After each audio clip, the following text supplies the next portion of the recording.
Tersorot momen Luhut Binsar Panjaitan bersalaman dengan Bahlil Lahadalia yang baru saja dilantik menjadi Menteri ESDM. Namun Luhut diduga memberikan ekspresi dingin saat bersalaman.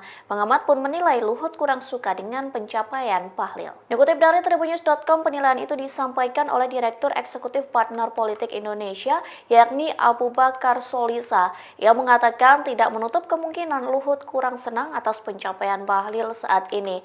Bahlil yang saat ini menjadi Menteri ESDM juga digadang-gadang bakal menduduki kursi Ketua Umum Golkar. Abu Bakar juga menyoroti terkait pernyataan Luhut sebelumnya yang tidak menghendaki adanya Munaslup Golkar. Sementara dari video yang diunggah channel Sekretariat Presiden, Luhut tampak dingin saat bersalaman dengan Bahlil. Pasalnya Luhut hanya bersalaman singkat tanpa cipika-cipiki dengan Bahlil pada Senin 19 Agustus. Sikap Luhut berbanding terbalik saat Menko Perekonomian Erlangga Hartarto memberikan selamat kepada Menteri ESDM yang baru ini. Keduanya pun terlihat cipika-cipiki hingga bercakap-cakap sejenak. Download Tribun X sekarang, menghadirkan lokal menjadi Indonesia.